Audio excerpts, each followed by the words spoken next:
Various type of movement are generated by muscularis layer in of the small intestine. Small intestine में जो movements होते हैं, जैसे इसमें आपके ईसोफेगस में हो गया पैरालिसिस मूवमेंट, और इसमें हो गया स्मॉल इंटेस्टाइन में भी, अरे सॉरी, स्टमक में भी हो गया। ठीक है, स्टमक में भी मूवमेंट शो होता है। ठीक है, ये चर्निंग मूवमेंट। ठीक है, उसी तरह स्मॉल इंटेस्टाइन में भी मूवमेंट जो होता है वो उसकी मस्कुलरिस लेयर हेल्प करती है उसमें। ठीक है, स्मॉल इंटेस्टाइन के मूवमेंट में ये क्वेश्चन पूछता है कि कौन सी लेयर हेल्प करती है, तो वो मस्कुलरिस लेयर जो होती हैं स्मॉल इंटेस्टाइन की वो हेल्प करती है, क्योंकि और सब में तो लेयर बताया नहीं है, कुछ बोला नहीं है, लेकिन इसमें बोला है तो इस पर क्वेश्चन भी आता है। ठीक है, the movement help in thorough mixing up of food with various secretion in small intestine. ये जो सब जगह जो मूवमेंट्स हो रहे हैं, जैसे ईसोफेगस में मूवमेंट हुआ तो वो खाने की क्योंकि वो ईसोफेगस जो होती है बहुत नैरो पाइप है। ठीक है, उससे खाना आगे प्रोसीड करे, मूव करे, इसलिए उसमें एक मूवमेंट होती है। ठीक है, स्टमक में जो मूवमेंट हुई ताकि HCl जो होता है प्रॉपर मिक्स कर सके खाने में। ठीक है, उसी तरह स्मॉल इंटेस्टाइन में जो मूवमेंट हो रही है वो इसलिए होती है कि इसमें जो वेरियस एंजाइम्स या जो जूस होते हैं उससे वो प्रॉपर मिक्स हो सके। ठीक है, तो the small intestine, the food movement help in thorough mixing up of food this movement help in thorough mixing up of food with various secretion in intestine and thereby facilitate digestion। और उसके बाद ये digestion को facilitate करते हैं, मतलब एक तरह से फैसिलिटी प्रोवाइड करते हैं, मतलब प्रोसीड करते हैं। ठीक है, the bile, pancreatic juice and intestinal juice are secreted are the secretion release into small intestine. Small intestine में कौन सा सिक्रीशन है? बाइल आ रहा है, पैंक्रियाटिक जूस आ रहा है। अब देखिए सी शेप ड्यूडेनम था जिसमें हिपैटो पैंक्रियाटिक डक्ट खुला। हिपैटो पैंक्रियाटिक मतलब उसमें बाइल जूस भी आता है, पैंक्रियाटिक जूस भी आता है। ठीक है, और स्मॉल इंटेस्टाइन है तो इंटेस्टाइनल जूस तो मिलना ही मिलना है। ठीक है, तो ये दोनों हिपैटो पैंक्रियाटिक डक्ट से आ गए और ये तो स्मॉल इंटेस्टाइन के जूस स्मॉल इंटेस्टाइन में मिलेंगे ही। ठीक है, are secretion release into small intestine. Pancreatic juice and bile juice are release through hepato pancreatic duct, यहाँ मेंशन भी कर दिया। ठीक है, द पैंक्रियाटिक जूस कंटेन, अब पैंक्रियाटिक जूस में जो जो एंजाइम होते हैं उनको अच्छे से रट लीजिए। ठीक है, ताकि बार बार आए तो कन्फ्यूजन ना हो, सोचने का मौका, मतलब ज़्यादा दिमाग पे लोड ना पड़े।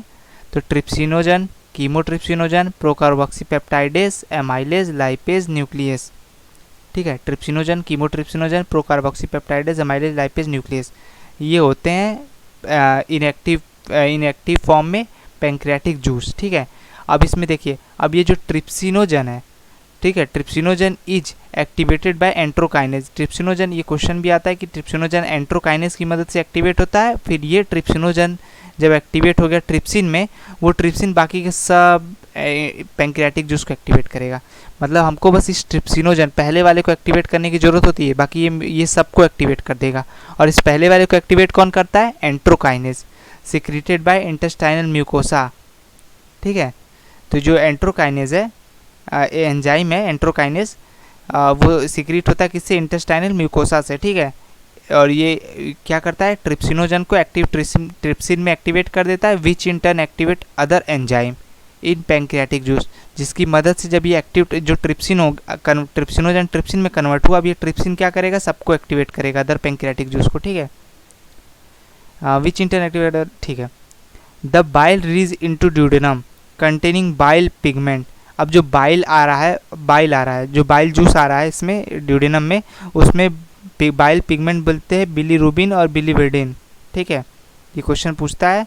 बाइल सॉल्ट मिलते हैं, कोलेस्ट्रॉल मिलता है और फॉस्फोलिपिड, लेकिन कोई एंजाइम नहीं। अब कोई एंजाइम नहीं तो हम बोलेंगे बाइल का काम क्या है? फिर जब कोई एंजाइम ही नहीं सिक्रेट कर रहा है तो फिर ये डाइजेशन में क्या मदद करेगा? तो बाइल जो होता है फैट की इमल्सिफिकेशन में हेल्प करता है, फैट को छोटे छोटे पार्टिकल में तोड़ने में हेल्प करता है। ठीक है, बाइल में कोई एंजाइम नहीं है डाइजेशन में, अब इसका कोई प्रॉपर रोल समझ में नहीं आ रहा है हमें, लेकिन बाइल का क्या काम है? ये फैट को तोड़ता है। ठीक है, that is breaking down of fat into very small micelles, ये फैट के छोटे छोटे पार्टिकल को मिसल्स बोला गया। ठीक है, तो छोटे छोटे पार्टिकल में तोड़ता है। और बाइल का एक प्रॉपर काम छोटा सा लिखा है यहाँ कोने में, जो bile also activate lipase. Lipase को एक्टिवेट करने के लिए दो लोग मिल गए, ये लाइपेज, एक तो ट्रिप्सिनोजन, मतलब ट्रिप्सिनोजन एंट्रोकाइनेस की मदद से ट्रिप्सिन में एक्टिवेट होगा, फिर वो chymotrypsinogen, procarboxypeptidase, amylase, lipase, nucleus सबको एक्टिवेट करेगा। तो लाइपेज को भी एक्टिवेट करेगा ट्रिप्सिन। अब लाइपेज को और भी कौन एक्टिवेट करा? Bile. Bile also activate lipase, ठीक है, ये भी क्वेश्चन आता है। द इंटेस्टाइनल म्यूकोसल एपिथेलियल है ग्लोबुलेट सेल। जब इंटेस्टाइनल म्यूकोसल एपिथेलियल के पास भी ग्लोबुलेट सेल मिलते हैं जो सिक्रेट करता है म्यूकस, ठीक है। अब देखिए, अब इसकी सिक्रेशन मतलब ये म्यूकस, ठीक है, ये ग्लोबुलेट सेल की सिक्रेशन मतलब म्यूकस और ब्रश वाटर की सिक्रेशन, ये दोनों मिल के आपस में, ठीक है, ये सकस एंटेरिकस बनाते हैं या इंटेस्टाइनल जूस जिसको हम बोलते हैं। किसकी किसकी मदद से बना है? ये देखिए, ब्रश बॉर्डर की सिक्रेशन की मदद से और ग्लोबुलेट सेल की सिक्रेशन की मदद से, ठीक है। देखिए ये लिखा है, the secretion of brush border cell of the mucosal along with secretion of goblet cell, ठीक है, कंस्टिट्यूट इंटेस्टाइनल जूस। ये दोनों मिलकर इंटेस्टाइनल जूस बनाते हैं, इसको सकस एंटेरिकस बोलते हैं।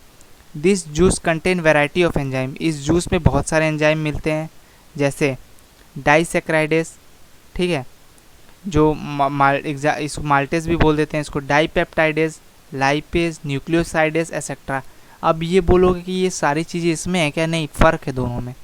जो ये पेंक्रियास के जो एंजाइम्स थे उसमें और इसमें थोड़े फ़र्क हैं, ठीक है। ये इससे ये जो होते हैं ये स्टार्टिंग में काम करते हैं और ये उसके बाद उन्हीं के बाई प्रोडक्ट पे ये काम करते हैं, ठीक है। ये मैं आगे समझ में आ जाएगा आपको। The mucus along with bicarbonate from the pancreas protect the intestinal mucosa from acid. अब देखिए, अब इंटेस्टाइनल भाई वहाँ पे भी म्यूकस और बाइकार्बोनेट प्रोटेक्ट कर रहे थे किसको? स्टमक को HCl से, एसिड से। और यहाँ पे भी वो क्या करें, क्योंकि खाना का पार्टिकल जो स्टमक में था वो हाईली एसिड में मतलब पूरा लपेटा हुआ है HCl में। अब वो आगे प्रोसीड करता है, अब वो आगे प्रोसीड करेगा तो फिर इंटेस्टाइन के जलने की चांसेस, तो उसके लिए भी वही अरेंजमेंट की गई है। और दूसरी बात, इंटेस्टाइन के जितने भी ये एंजाइम्स हैं ये सारे, ठीक है, जितने भी इंटेस्टाइन में मिले, इनको pH चाहिए होता है 7.8 एक्टिवेट होने के लिए। और वहाँ पे जो खाना आया या जो वहाँ से खाना, ऐसा तो नहीं कि सिर्फ वहाँ से स्टमक से इंटेस्टाइन में सिर्फ खाना ही आएगा, थोड़े बहुत उधर से एसिड भी आ सकता है। अब उस एसिड को न्यूट्रलाइज करके बेसिक में वहाँ मीडियम चाहिए हमको, तो उसमें कौन मदद करता है? उसमें ब्रूनर्स ग्लैंड हेल्प करता है, ठीक है। देखिए लिखा है,